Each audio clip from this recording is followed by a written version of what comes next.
Hi everyone, Al DeMarco here, and joining me for this Thursday video report is Chris Jordan, who like myself has been in this business for 20 plus years. And the reason I asked Chris to join us today is because we had a long-term customer write in, a guy by the name of Jesse write in that he said he had a question. We often hear about opening lines coming out of Vegas. We see casinos, many of which start out with similar opening lines. Where do they get the line to begin with, and or is there a group or a committee from a casino or corporation which sets the opening line, and then the other casinos use or adjust that base?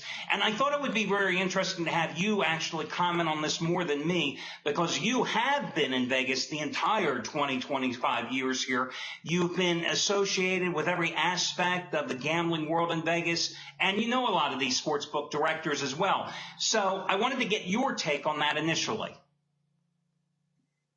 Yeah, most definitely. Long gone are the days of where there used to be a company here in town, and back in the 70s, it was one person who started it, a guy by the name of Michael Roxy Roxborough, and they would create the line, and a consensus line, if you will, and feed it through. The Stardust used to actually open the very first line. And then the Las Vegas sports consultants would come up with a consensus, and everyone would kind of feed off of that. Nowadays, that's kind of done and gone. With the offshore industry infusing in the sports betting industry as a whole, they've sort of taken over and set the standard, sort of set that benchmark for you. There's only a couple of real, real old dinosaurs in the sports book business that are still around.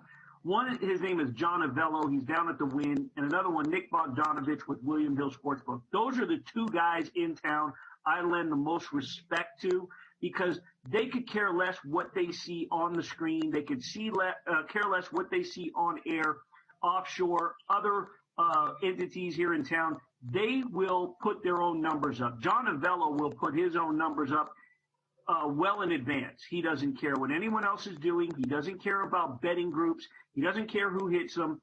He puts his own numbers up, and he is one of the most respected guys around. Nick Bogdanovich, he bets. He's a heavy bettor. He's been involved with sports betting groups. He's been involved with plenty of casinos. He was down at the old Horseshoe. He's been around a long time, and he too can set his own number, and he has no problem challenging the sports betting groups. From there, you have your offshore groups who come with the overnight line, and it just sort of just sits there. And I'm not sure how much the sharps hit it overnight. There are some groups that may look for some value numbers. They're too busy dealing with the day-to-day operation leading up to tip-off. But the offshore industry who comes up with the number first sets the standard. Vegas will follow the morning of the games. Well, and I think that a lot of guys out here in the business, especially those who have not been gambling as long as we have not been around the sports gambling business as long as we have, don't remember that, as late as the, mid-90s, there was no real overnight line. There were guys out there that would have projected numbers, but you had to wait until 11:30 Eastern time, 11:45 Eastern time the following day to get the real betting lines. That has changed because of the internet and because of offshore sports books, where the competition to get that gambler to come in and play at your sports book, well, you don't want to be that guy that doesn't have the overnight line, because the betting cycle has become a 24-hour cycle. So consequently, you can get pretty damn accurate numbers coming out for, let's say, example, a Saturday college basketball card by 5 o'clock Eastern time, 2 o'clock Pacific, on a Friday afternoon. The numbers are there.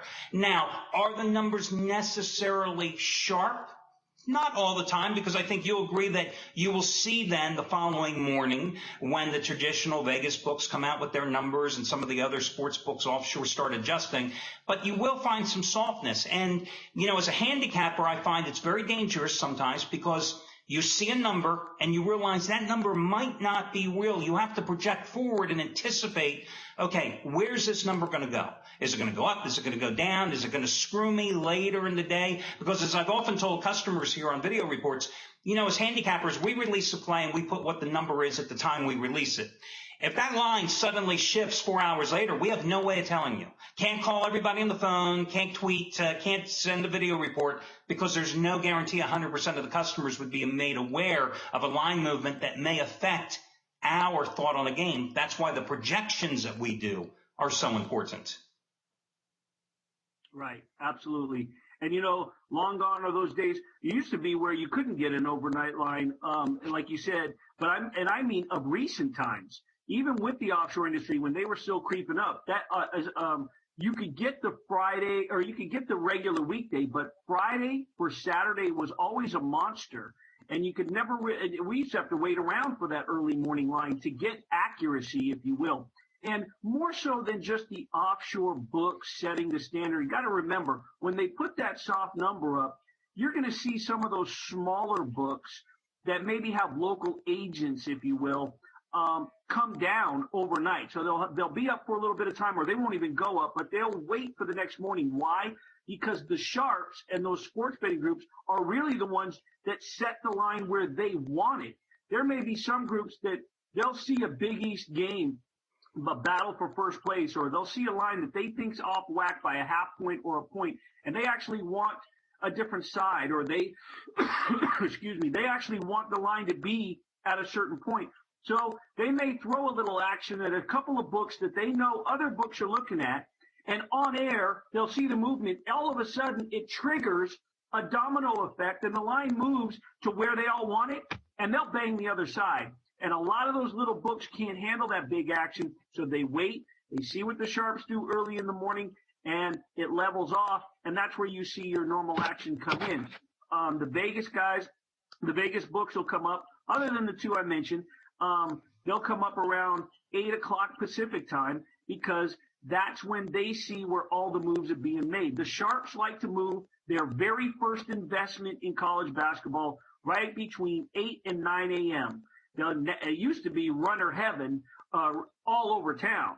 You'd see runners at every sports book. Now, very hard to see them out physically because you can do so much online. And just so those that are watching the video report understand what we're talking about, explain what a runner is. A runner is somebody who is part of a sports betting group. So you're going to have one major bettor, the head of the betting group, sitting in his office, sitting at home, dictating what plays they want. So by 8 o'clock in the morning Pacific, they know the games, they know the lines that they want, and they have put out orders to people underneath them. Those people have runners underneath them. So it's almost like a pyramid effect. And you have your head honcho, then you have your guys giving out the orders directed from the head honcho, and those runners are directed to find plays, and they each have a number that they have to get in. So one runner may have to get a couple of grand in on one game. Another runner may be responsible for another game or a certain denomination on another game at a certain line. At a certain time, an order goes out, and their job is to get that game at that line for the amount that they've been told. And those runners work for sports betting groups. But as you said, it really is a thing of the past almost, because now with everybody being able to sit here just like you and I at our computers and dictate the action, you don't need to have 15 guys at 15 books on their cell phone, or in the old days with their pagers, It's the industry has changed, and that's what the offshore has caused. And in backtracking just for a second, bottom line is, though, I don't think that the gambling public realizes that the guys that are actually formulating the lines, they're doing nothing different than you or I as handicappers. They're looking at every team, looking at the matchups, past performance, recent events, look-ahead situations. When it comes to actually establishing the number, and then, of course, once that number's out there, we're doing the same things, trying to break down those numbers to find the soft spot and the sweet spot for the winner. Right, and let's not forget injuries. They're taking a big. They're weighing in heavily with injuries. They're weighing in heavily on rivalry week. I honestly think that one of the things, and I'm not going to sit here and try to dissect where their brains are, and we could go on and on when it comes to gambling, when it comes to major networks, when it comes to sanctioning bodies and their mindsets, and how much we really know that they're thankful for gambling. But the bottom line is, I actually think that that event that took place in February for so many years that is now defunct, the Bracket Buster, I think that the bookmakers, in a sense, are thankful that has gone away, because you got teams in mid-majors that they really didn't focus on. I mean, they got to focus on 360 some odd teams and then some. And now you throw these mid-majors out of conference, and it really weighs heavily on they have to scramble to come up with their power ratings, find out how the teams mesh, get the right number. And I think that the sports betting groups made a lot of money off that Bracket Buster event when they would see mismatches and lines that just didn't mesh with their power ratings, and they took advantage with some off lines in that particular event that took place for a few years. Well, I've always maintained that the opening 3-4 weeks of any season, no matter the sport, is the only time that you ultimately have the advantage over the odds makers. And that's one of the reasons why, because I've always said that, I like to concentrate the most where the odds makers concentrate the least, and you do as well. And so many times you will find such exceptional value and soft numbers in college basketball, for example, in the smaller conferences, West Coast Conference, Big Coast Conference, Ohio Valley Conference, because just like that at the beginning of the season in college football, the odds makers, the sports books, they don't know any more about some of the smaller teams and all these non-conference battles you have at the opening of the season than anybody else. So it's guesswork on their part. I've always maintained in college basketball, it takes them a good 5-6 games to really get their handle on these smaller teams and to really be able to come out with a more accurate, sharp number. So exactly, I can see why the Bracket Buster was such a devastating thing in terms of money coming out of their pockets. Yeah, and a good example of a non-conference, game this late in the year, and why I think it made no sense to do it anymore was just the other night. For whatever reason, other than money, Jacksonville State decided to schedule a game with Memphis, go out of conference in February. It couldn't have done any good for morale. Now, you schedule that game and take a beating in December, it makes all the sense in the world, because you're becoming battle tested, and that is when you see those lower teams in the Ohio Valley conferences, the MAC, the MEAC, so on and so forth. That's when the Summit League, you see them take on the bigger teams so they can learn when they get to conference play. But now you've done that, you get into conference play, and the smaller conferences conference tournaments start usually the last week of February, so the big boys can be ready in March. Now you take that team and throw them to Memphis, and they get mauled. But the odds makers drop the ball. That line, if I'm not mistaken, was around 18, and I think it closed up a little bit. But I'm sure that the Sharps made good on that, because it made no sense whatsoever to throw those teams together, excuse me, this late in the season. No, and FYI, since you happen to mention it, let me just give one of our pals here a little promo. Gabriel DuPont yesterday, he had his first 150-dime play of the college basketball season, his blowout of the year, and the guy has been sizzling in college basketball for, oh my gosh, since he joined the site here last February. I mean, his college basketball plays alone, $10 bettors have won over $13,000. He had a play yesterday where he advertised, he says, my side is going to win by at least 25 points. So I had to go into our system, and I had to see who the hell this play was. He was on Memphis. And you're right. What did they do? They win by 26 points against Jacksonville State. And FYI, in the sake of promotional, let me just mention to you that he has another 150-dime play tonight. Looking at a smaller conference, UL Monroe and Arkansas Little Rock. Yesterday's play was the half-price play of the day, and today's play as well. And keep in mind, guys, it's a 150-dime play. He's won 15 out of 1,700-dime max wagers, and this one is stronger. So that's your commercial without having the commercial within today's video report. Remember, all your promos are over on the homepage. Well, I think we handled this topic well enough, and I hope that this made the customers happy. Remember, guys, if you ever have questions, gambling-oriented questions, you want to send them to customer service, go ahead. I mean, I can't assure you that I can get them all answered, but I can at least give it a shot. By the way, free pick-wise tonight, who do you like in college hoops?